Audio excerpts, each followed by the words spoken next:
적인 신앙이라는 제목으로 하나님 말씀 함께 나누겠습니다. 오순절 마가의 다락방에 모인 120명의 성도들에게 성령이 임했습니다. 그때를 시작으로 복음이 폭발적으로 전해지기 시작했습니다. 베드로의 설교에 3,000명씩 5,000명씩 예수를 믿게 되었고, 그렇게 탄생한 것이 바로 예루살렘 교회였습니다. 이처럼 하나님은 예루살렘 내린 그 오순절 성령 강림 사건을 통해서 교회를 우리에게 선물로 주셨습니다. 그런데 여러분, 이런 놀라운 사건과 맞먹는 사건이 사도행전에 또 있습니다. 바로 오늘 본문에 나오는 고넬료가 예수를 믿는 사건입니다. 여러분, 수천 명이 예수를 믿고 교회가 탄생한 사건과 고넬료 한 사람이 예수를 믿은 사건이 어떻게 같은 가치와 같은 의미를 지닐 수 있겠습니까?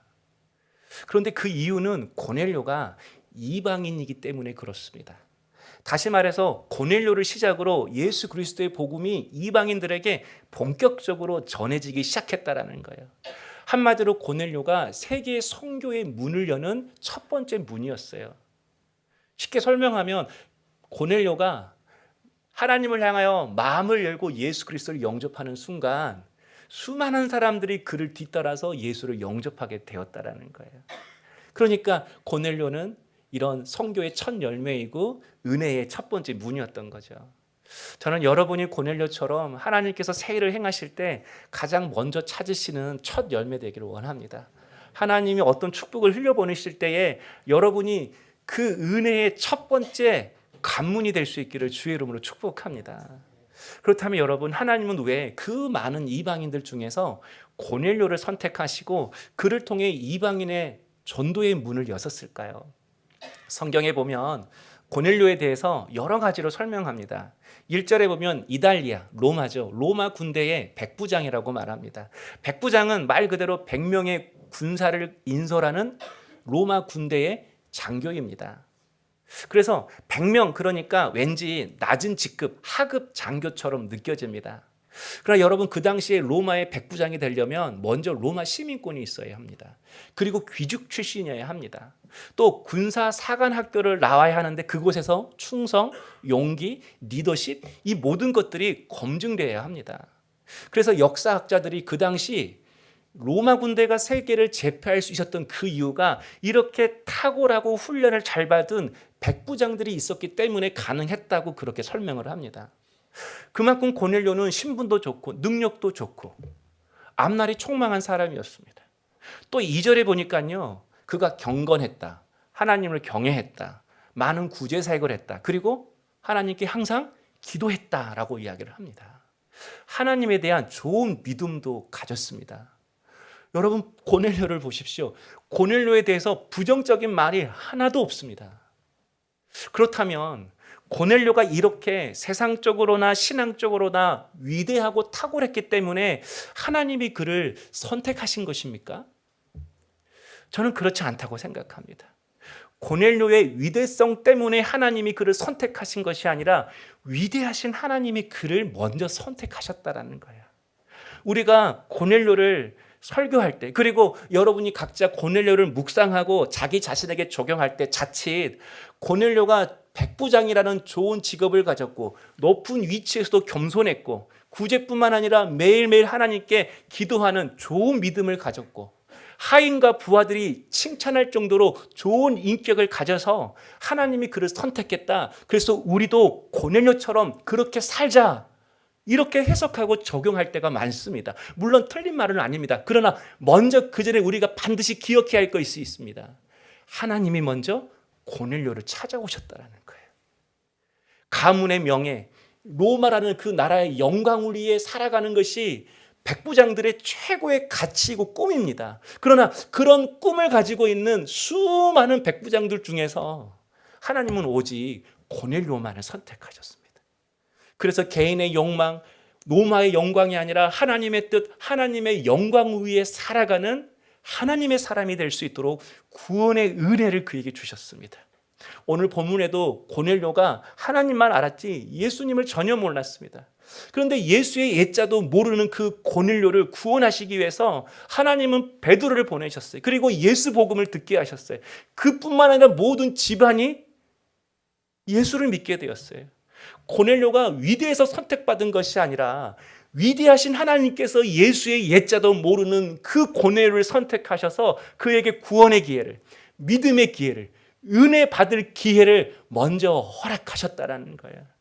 그래서 그로 하여금 약자를 돌보는 긍휼의 사람으로 항상 시간을 구별해 기도할 뿐만 아니라 자신의 삶의 크고 작은 모든 일들 속에서 하나님의 은혜와 뜻과 지혜를 구하는 기도의 사람으로 그를 빚어주신 것입니다. 여러분, 우리도 마찬가지입니다.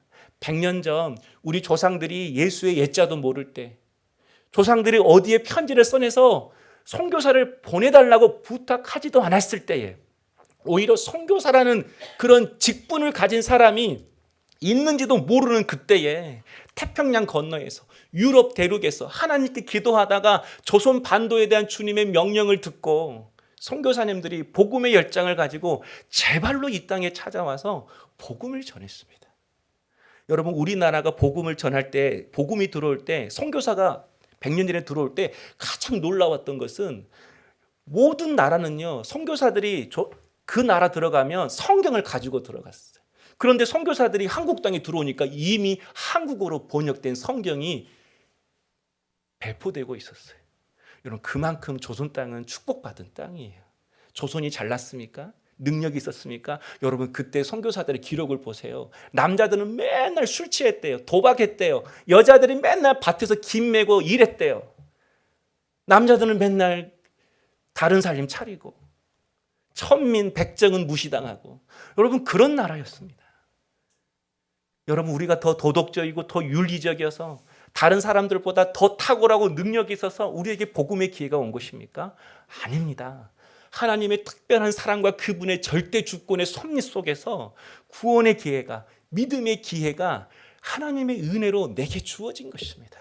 내가 하나님을 믿으려고 그분께 손을 뻗어서 내가 손을 붙잡은 것이 아니라 그분이 손을 내밀어 주셔서 나를 붙잡아 주신 것입니다.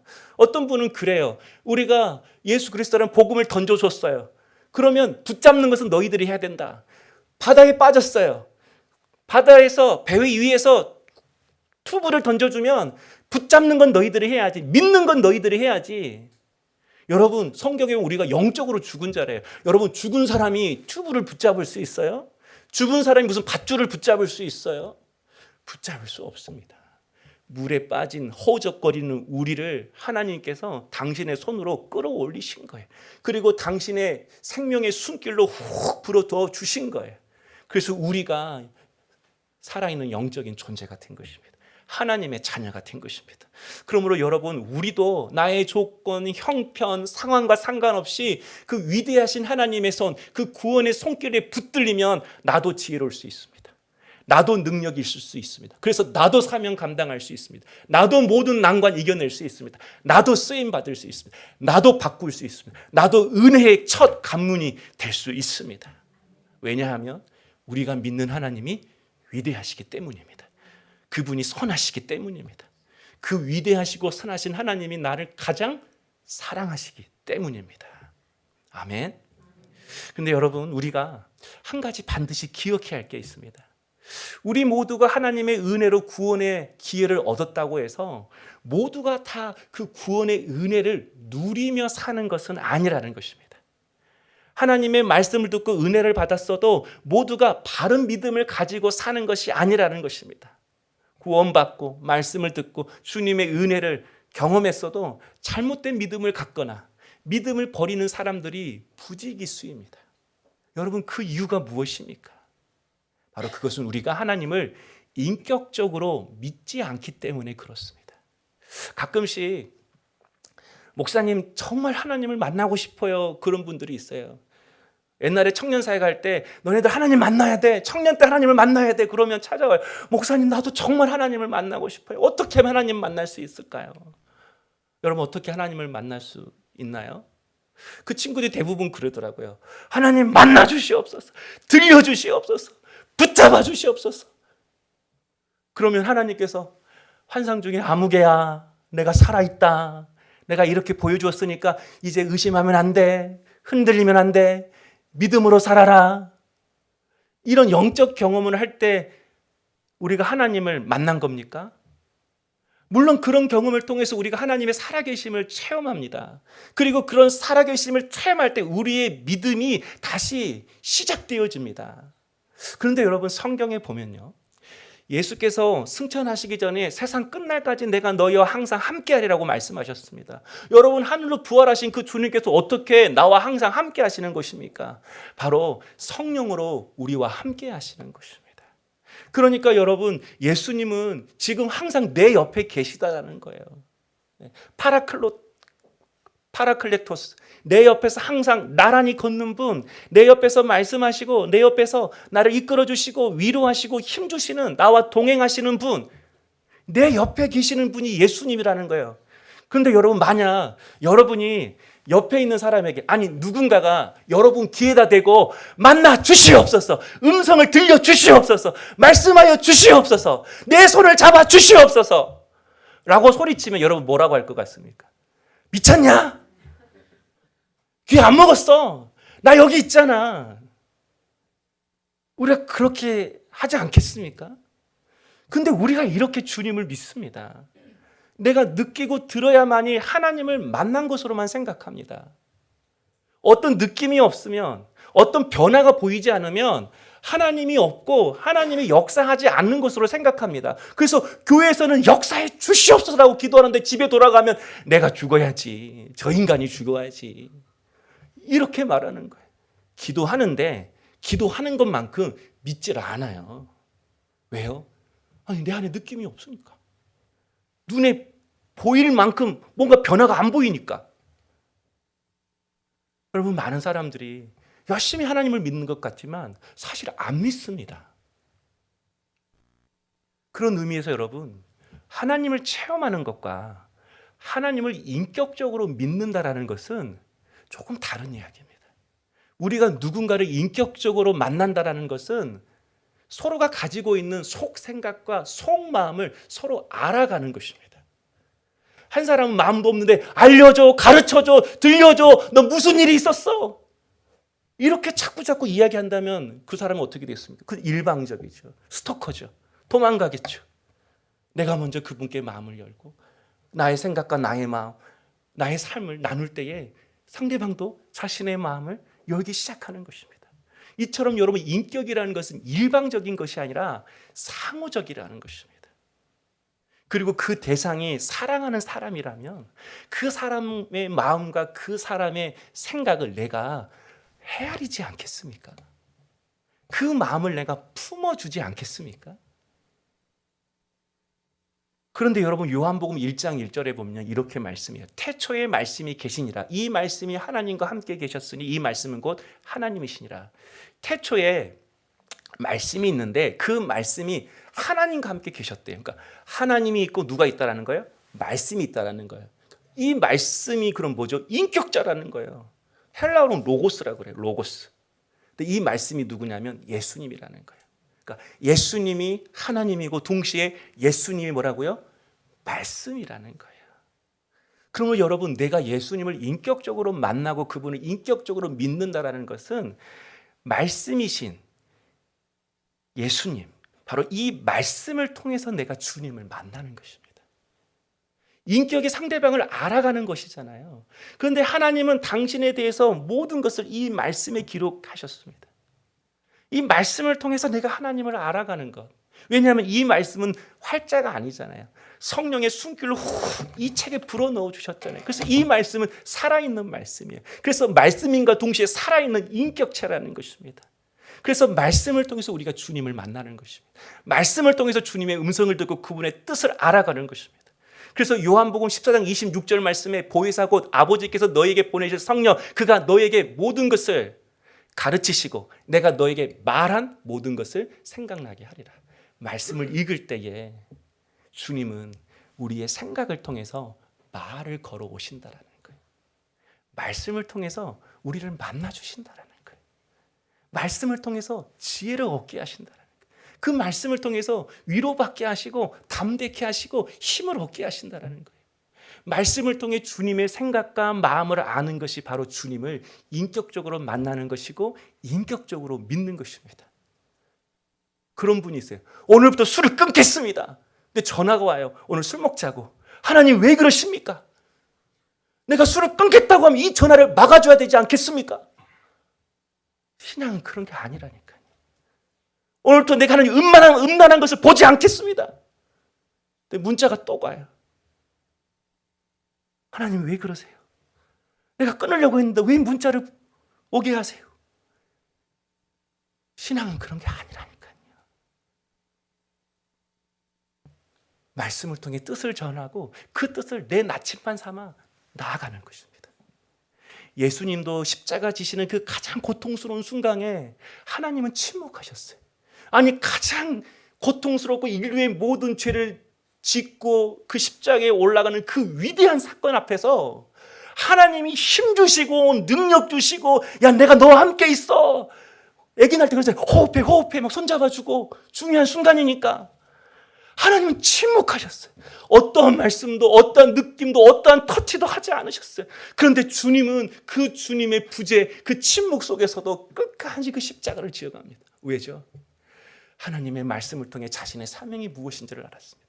그래서 들리지 않아도 느끼지 않아도 그 말씀을 나침반 삼아 한 걸음 한 걸음 그 골고다 언덕길을 올라가신 것입니다. 그러므로 주님을 믿는다고 하면서 말씀 앞에 바로 서지 아니하며 자신을 말씀 앞에 드리지 아니하며 그 말씀을 쫓아 살아가지 아니하면 우리는 결코 진정한 크리스천이 될 수 없습니다. 그런 의미에서 하나님을 알아가는 것, 하나님의 뜻을 알아가는 것, 그래서 그 하나님의 뜻에 나를 맞추는 것, 이것이 하나님을 인격적으로 믿는 것이고 하나님의 향한 인격적인 믿음인 것입니다. 그러므로 여러분 하나님을 체험했다면 하나님이 살아계시다라는 것을 경험했다면 이제 여러분 그 체험, 그 영적인 경험을 귀한 믿음의 발판 삼아서 우리 또 다른 한 계단을 올라가십시다. 그래서 말씀 속에 세상의 모든 하나님의 뜻과 마음을 계시하는 이 말씀을 통해 우리 하나님을 더욱더 알아가십시다. 근데 여러분 우리의 신앙이 일방적일 때가 많이 있습니다. 다시 말해서 하나님을 향한 나의 태도가 인격적이지 못할 때가 있습니다. 여러분 만약 여러분 앞에 내 소원을 들어주는 요술램프 지니하고 예수님이 있다면 둘 중에 누구를 선택하시겠습니까? 네. 다시 제가 말씀드릴게요. 지니는 우리의 소원을 세 가지를 무조건 들어줍니다. 무조건 들어줘요. 그리고 쿨하게 사라져요. 뭐 요구하지 않아요. 그런데 예수님은 들어줄 때도 있고 안 들어줘요.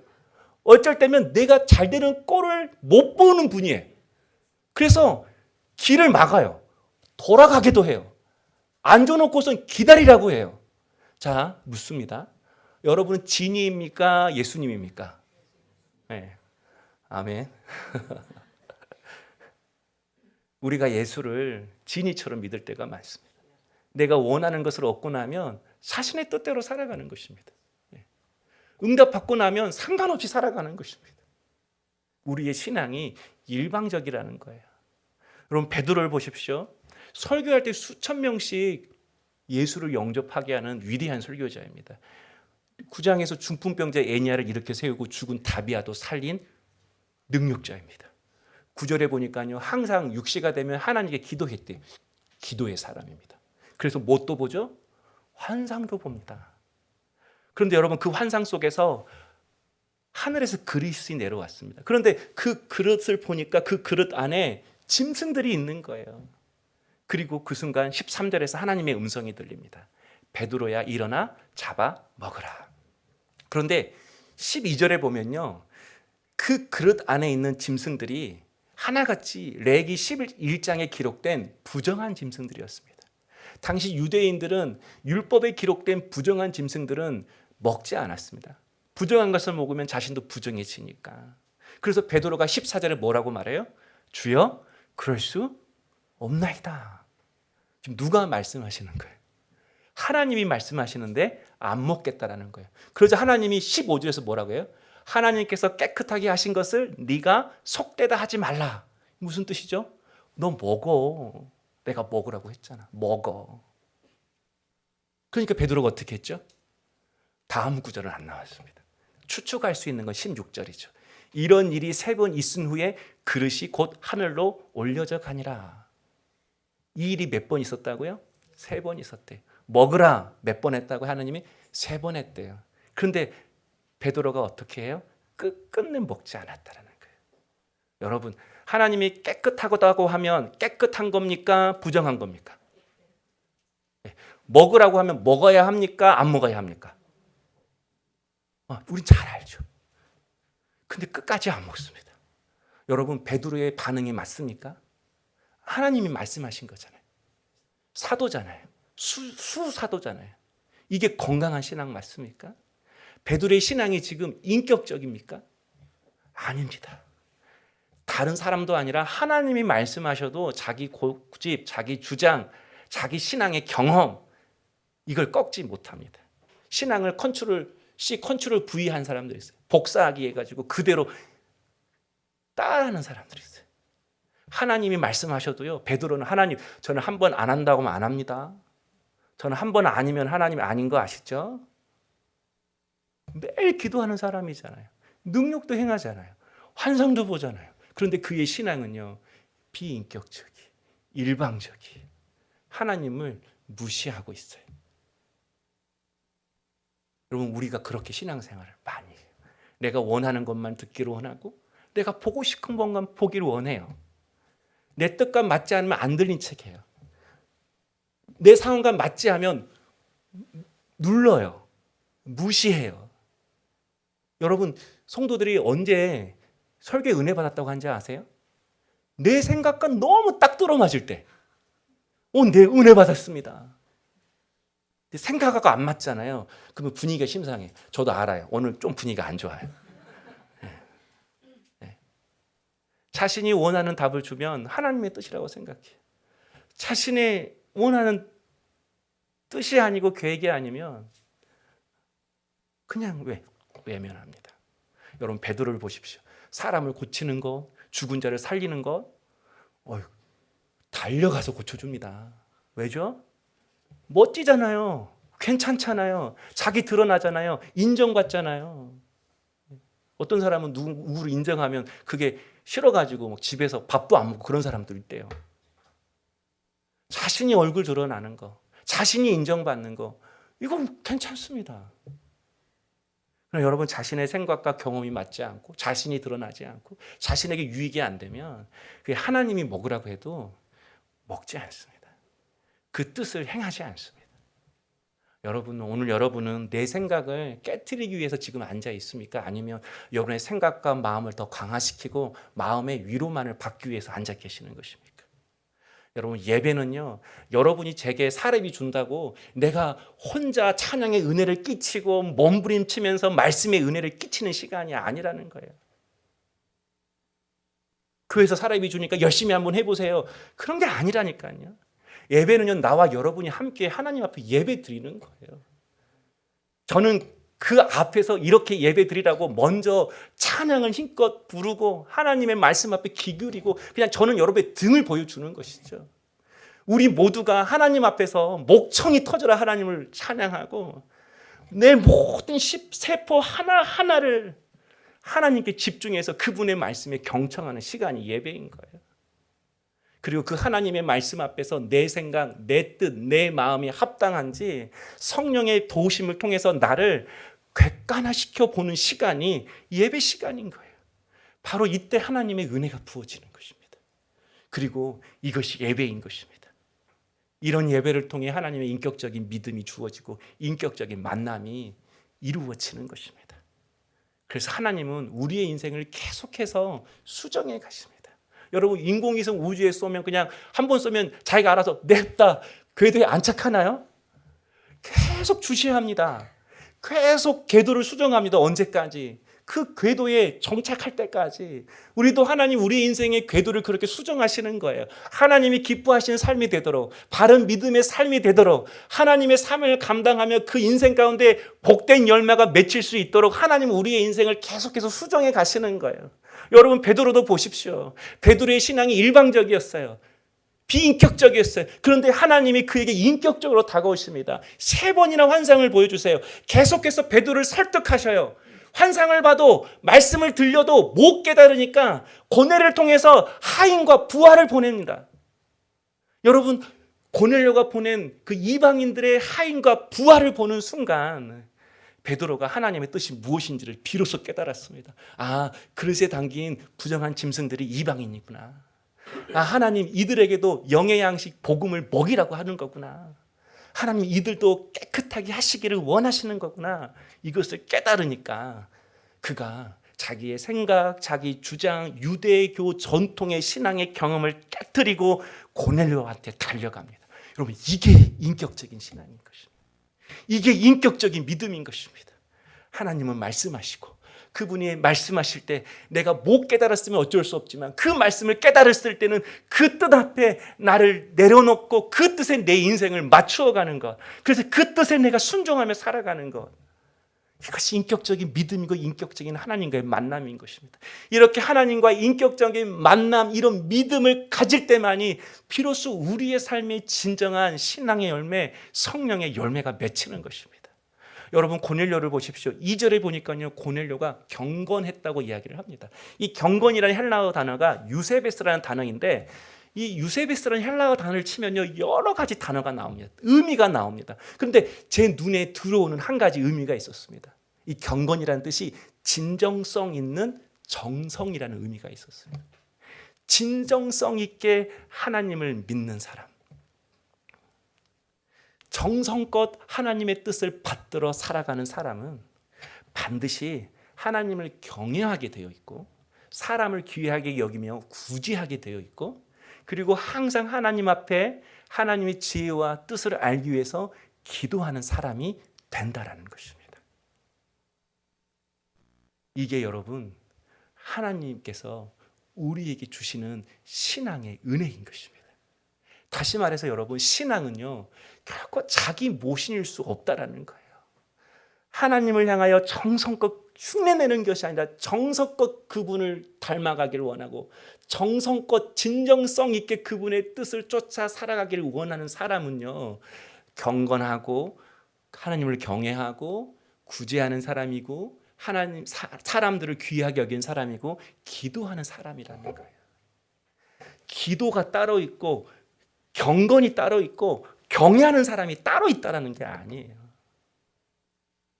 한 나무에서 이 열매가 같이 열린다는 거예요.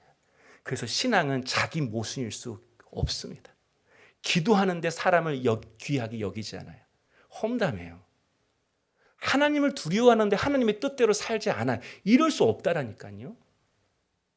기도는 열심히 하는데 사람을 돕지 않아요. 이럴 수 없다라는 거예요.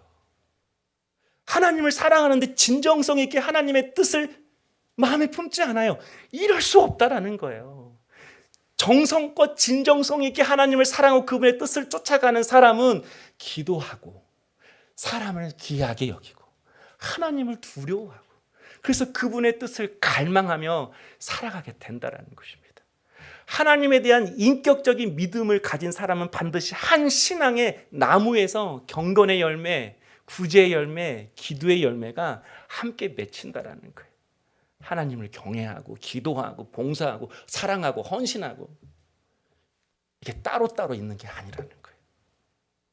사랑하는 성도 여러분, 기도하는 사람은 반드시 사람을 사랑하게 되어 있습니다. 하나님을 경외하는 사람은 반드시 하나님의 뜻을 쫓아가게 되어 있습니다. 만약 여러분이 기도하는데 사람을 귀하게 여기지 않아요. 뭔가 문제가 있다라는 거예요. 하나님을 사랑한다고 하는데 그분의 말씀을 멀리해요. 이럴 수는 없어요. 저는 여러분이 하나님과의 인격적인 만남이라는 그 믿음의 뿌리에서 경건의 열매, 하나님을 경외하는 열매, 사람을 귀하게 여기는 열매, 기도의 열매가 맺히는 주의 사람 될 수 있기를 주의 이름으로 축복합니다. 이렇게 인격적인 믿음, 인격적인 신앙을 가질 때만이 비로소 여러분, 우리의 삶이 변합니다. 우리 주변이 변하기 시작합니다. 왜냐하면 우리의 신앙은요, 우리의 인격을 통해서 전달되기 때문에 그래요. 말이 아니라 우리의 인격을 통해서. 7절에 보면요, 부하 가운데 경건한 사람 하나를 불러. 여러분, 고넬료가 경건하니까 그의 부하도 경건합니다. 이렇게 인격적인 신앙은 반드시 다른 사람도 인격적인 사람으로 변화시킨다라는 거예요. 한 사람이 하나님과의 바른 관계를 맺고 살아가면 그 사람이 도미노 첫 머리가 되잖아요. 그 사람 하나님 앞으로 넘어지면요, 그를 통해서 수많은 사람들이 후두둑 다 넘어지게 되어 있어요. 여러분, 한 사람을 통해서 여러분의 가정이 하나님 앞으로 넘어지기를 원합니다. 여러분을 통해서 여러분의 삶이 회복되기를 원합니다. 하나님을 경외하고 그분의 꿈이 나의 꿈이 되는 우리 성도님 되기를 원합니다. 사랑하는 성도 여러분, 하나님께서 우리에게 말씀을 담아주셨습니다. 그 그릇 안에 부정한 짐승들을 보고 베드로가 못 먹겠습니다, 그런 것처럼 하나님이 우리에게 주시는 말씀들이 때로는 부담돼요. 하나님, 나 못 먹겠어요. 하나님, 이 말씀 나 오늘 못 받아들이겠어요. 하나님, 당신 말씀처럼 나 이제 그만 십자가 질래요. 저 이제 그만 기도할래요. 저 이제 그만 이렇게 아둥바둥 믿음으로 살지 않을래요. 주님이 우리 인생에 주신 그 말씀이, 내게 주신 사명이 정말 부정한 음식처럼 삼키기 어렵고 힘들 때가 있습니다. 그래서 우리가 주님 앞에 홀로 서야 하는 것입니다. 우리 모두가 하나님을 지금 다 함께 믿고 있지만 우리를 절대로 집단으로 부르지 않으셨습니다. 부부가 믿는다고 해서 부부를 동시에 하나님이 부르지 않으셨습니다. 수많은 사람들 중에서 나를 핀셋으로 뽑듯이 나를 개별적으로 부르셨습니다. 홀로 부르셨습니다. 그러므로 우리는 개별적으로 하나님과 독대하는 시간을 가질 때만이 하나님의 뜻을 알 수 있고 그 뜻을 진정성 있게 쫓으며 살아갈 수가 있다는 것입니다. 여러분, 베드로, 고넬료가 어떻게 인격적인 신앙을 가지게 되었습니까? 여러분, 제9시에 제6시에 그들은 각자 나를 개별적으로 부르신 그 하나님의 은혜 앞에 홀로 나간 것입니다. 물론 함께 모여서 교제하고 찬양하고 함께 신앙생활하는 것 중요합니다. 그러나 때론 하나님과 독대하는 시간이 없다면 우리는 군중에 이끌려 신앙생활할 것입니다. 말씀대로 살아가지 않을 것입니다. 다들 그렇게 안 사니까. 저 군중도 이 군중도 다 그렇게 안 살거든요. 그러니까 여러분, 그 군중에 떨어져 나와서 주님 앞에서 진정성 있게 나를 격리시킬 때만이 여러분, 군중이 틀렸다는 것을 알게 되는 거예요. 세상의 방식이 틀렸다는 걸 알게 되는 거예요. 그리고 그 군중이 너 이렇게 살아라고 해도 나와 독대하신 그 하나님이 아니라고 하시기 때문에 그 하나님의 뜻을 정성껏 쫓으며 살아갈 수가 있는 것입니다. 그럼 우리 사랑하는 성도 여러분, 우리 날마다 우리 하나님 앞에서 나를 고독하게 만드는 시간을 가지십시다. 단순히 성경 지식을 더 많이 알고 단순히 나를 만족시키는 영적인 경험을 더 하고 싶어서 홀로 주님 앞에 나아가는 것이 아니라 그분의 자비와 선하심과 은혜를 알고 싶어서 주님을 더 사랑하고 그분의 사랑을 더 깊이 경험하고 싶어서 그분께 기쁨이 되려가는 그 열망 때문에 주님을 원하고 주님 그분을 갈망하는 우리 물된 동산의 모든 성도님 될 수 있기를 주의 이름으로 축복합니다. 우리 내는 주의 영광을 보내 함께 찬양하시고